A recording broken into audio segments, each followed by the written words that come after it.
Hello friends, डरिए मत। अगर आप कोचिंग नहीं करते हैं तो आप भी टॉप कर सकते हैं। बहुत सारे विद्यार्थियों की ये सोच होती है कि मैं कोचिंग नहीं करता हूं तो मैं पास नहीं हो पाऊंगा, मुझे सरकारी नौकरी नहीं मिल पाएगी।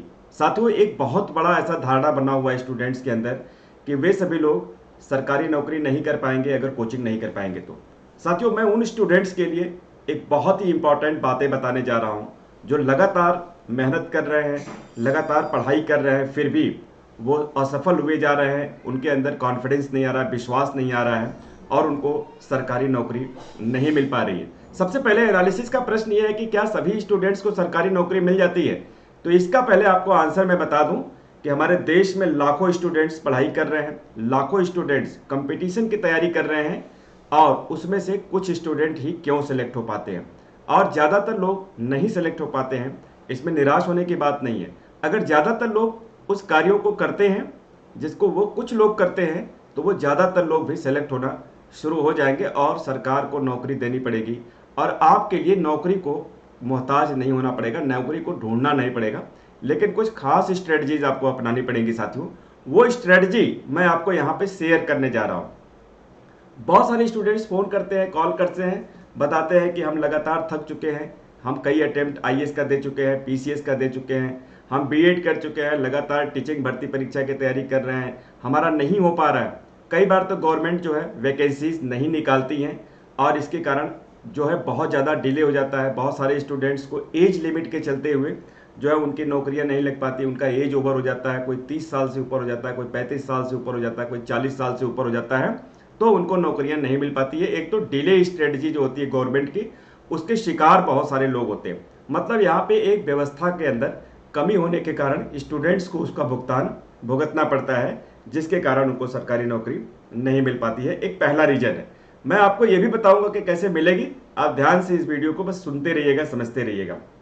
दूसरी चीज साथियों यह है कि जो स्टूडेंट्स यहाँ पे बहुत सारे लोग, जो लाखों लोग परीक्षा की तैयारी करते हैं, उसमें से ज़्यादातर स्टूडेंट्स, क्योंकि हम खुद पढ़ाते हैं, एक टीचर है और ज़्यादातर स्टूडेंट्स से संपर्क करते हैं और वे सारे स्टूडेंट्स हमसे बात करते हैं कि सर कोई ट्रिक्स बताइए, कोई टेक्निक्स बताइए, कैसे हम सेलेक्ट हो सकते हैं।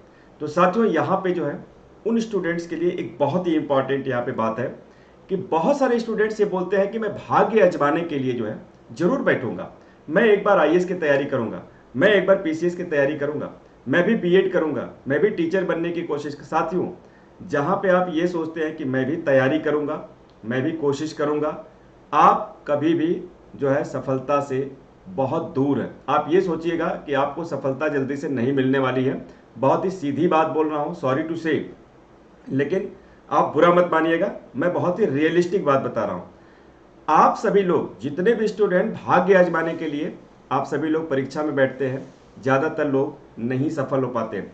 क्योंकि साथियों यहाँ पे आप देखेंगे लाखों स्टूडेंट्स जो है परीक्षा में बैठते हैं और मान लीजिए कि आईएएस का फॉर्म निकला, 5 लाख स्टूडेंट्स ने फॉर्म भरा। सीट कितनी होती है? सीट मुश्किल से मान लीजिए 1000 सीट है। 5 लाख लोगों ने फॉर्म भरा, 2000 सीट है। 5 लाख लोगों ने फॉर्म भरा, 3000 सीट है। तो साथियों, क्या 5 के 5 लाख लोग सफल हो जाएंगे? नहीं हो पाएंगे ना। क्या 5 के 5 लाख लोगों में कैपेबिलिटी की कमी है? इसका भी आंसर सही नहीं है। 5 के 5 लाख लोग कैपेबल नहीं है, ऐसा कोई भी दुनिया का व्यक्ति इसको स्वीकार नहीं कर सकता है। 20 लाख स्टूडेंट्स फॉर्म भरते हैं, चपरासी के लिए फॉर्म निकलते हैं, क्लर्क के लिए फॉर्म निकलते हैं। 20 lakh students, 15 lakh students form भरते हैं। क्या 15 लाख 20 लाख लोग कैपेबल नहीं है? क्या सिर्फ वो 500 लोग कैपेबल हैं जिनको नौकरी मिल गई? ऐसा नहीं है साथियों, यह एक बहुत बड़ा षड्यंत्र है, बहुत बड़ा जो है, एक बहुत बड़ा, ये बहुत बड़ी एक साजिश है समझिए। उन यूथ के साथ, उन विद्यार्थियों के साथ, उनके भाग्य के साथ खिलवाड़ किया जाता है। तो साथियों, यहाँ पे आपको ये समझना है कि आप कैपेबल हैं, लेकिन आप कभी भी भाग्य आजमाने की नीयत से कोई नौकरी मत दीजिए। भाग्य आजमाने की नीयत से कोई भी नौकरी के एग्जाम में मत बैठिए कि मैं भाग्य आजमाने जा रहा हूं, हो सकता है मेरा हो जाए। ये कभी भी मत सोचिए, बल्कि आपको ये सोचना है कि आपकी नौकरी लगेगी। आप इसलिए जा रहे हो क्योंकि आप सेलेक्ट हो जाओगे, आपके लिए एक सीट बनी हुई है, यह आप सोच करके जाते हैं, तब तो आपकी नौकरी लगेगी। नहीं तो आपने ये सोचा कि मैं भी आजमा रहा हूँ, क्योंकि मेरा दोस्त आजमा रहा है, मेरा पड़ोसी आजमा रहा है, मेरे बहुत सारे जानने वाले लोग आजमा रहे हैं, मैं भी आजमा रहा हूँ, तो आप समझिए उस परीक्षा से दूर है, उस नौकरी से दूर है। ये पहला आपको फार्मूला जो है याद रखना है। मेरे 20 सालों के इस टीचिंग कैरियर में, 20 सालों के इस कंपटीशन के कैरियर में मैं अपना वो कोर अनुभव आपको शेयर कर रहा हूँ। इसके बाद साथियों, सेल्फ स्टडी से बहुत सारे स्टूडेंट घबराते हैं। वो सोचते हैं कि हम ढेर सारे यूट्यूब देख लेंगे, ढेर सारे एप्लीकेशन पे क्लासेस देख लेंगे, ऑनलाइन क्लासेस देख लेंगे, फ्री में क्लासेस देख लेंगे तो हमारा सिलेक्शन हो जाएगा, हमें सेल्फ स्टडी करने की कोई ज़रूरत नहीं है। माफ़ कीजिएगा, जितने भी टीचर्स पढ़ाते हैं, दुनिया के सारे टीचर अपनी अपनी जगह बहुत अच्छा मेहनत करते हैं, बहुत अच्छे टीचर होते हैं, लेकिन आपका क्या रोल है बीइंग ए स्टूडेंट? आप जब नौकरी की तलाश में जा रहे हैं, आप नौकरी करने के लिए जा रहे हैं, तो ये बहुत बड़ा मार्केट है साथियों। आपको सेल्फ स्टडी करनी पड़ेगी, आपको खुद से पढ़नी पड़ेगी। क्या आपने किताबें खोली, आपने किताबों के कितने चैप्टर्स को पढ़ा, कितने पेजेस को पढ़ा, आप अपने आप से पूछेंगे तो बहुत सारे स्टूडेंट्स नहीं में आंसर देते हैं। पूरे एक एक साल निकल जाते हैं, एक किताब के एक पेज नहीं पढ़ पाते हैं, और उनसे पूछिए तो कहते हैं मैं आईएएस की तैयारी कर रहा हूँ, मैं पीसीएस की तैयारी कर रहा हूँ, मैं सरकारी नौकरी की तैयारी कर रहा हूँ। साथियों, आप सभी लोगों को ऑथेंटिक किताबें रखनी है, अच्छी किताबें रखनी है, और उन किताबों का लगातार अध्ययन करना है।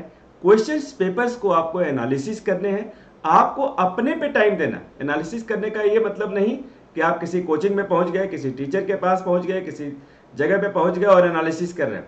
आप ये सब सारे काम कीजिए, आप कोचिंग जाइए, टीचर के पास जाइए, हर जगह जाइए, लेकिन आप अपने लिए टाइम निकालिए। अगर आप सेल्फ स्टडी नहीं कर रहे हैं, ये बहुत ही कोर बात बता रहा हूं साथियों, तो कहीं ना कहीं सफलता से हम दूर हैं। तो आपको आज से सेल्फ स्टडी के ऊपर सोचना है कि आपको सेल्फ स्टडी करना ही करना है, और कितना कर रहे हैं ये आपको अपने आप से पूछना है। दूसरी चीज की सकारात्मक सोच बहुत ज़्यादा जरूरी है। लाखों लोग परीक्षा में बैठ रहे हैं, रोज निराशा घेरती है, रोज हम डिप्रेशन में चले जाते हैं, रोज टेंशन में चले जाते हैं। कंपटीशन बहुत टफ है, एक बार एग्जाम दिया नहीं सफल हुए, लगातार नेगेटिव होते चले जाते हैं, बार बार एग्जाम दिया नहीं सफल होते हैं, फिर नेगेटिविटी सवार हो जाती है। आपको अपनी सोच को पॉजिटिव रखना है साथियों, कि आपका सिलेक्शन होगा। आप जो सेल्फ स्टडी कर रहे हैं, आपका सिलेक्शन निश्चित रूप से होगा। और आप अपने आप को एनालिसिस करने की कोशिश करें कि आप कहाँ हैं, आपको कितना आता है और कितना नहीं आता है, आपको क्या पढ़ना है क्या नहीं पढ़ना है, ये जानना आपके लिए बहुत ज़्यादा ज़रूरी है।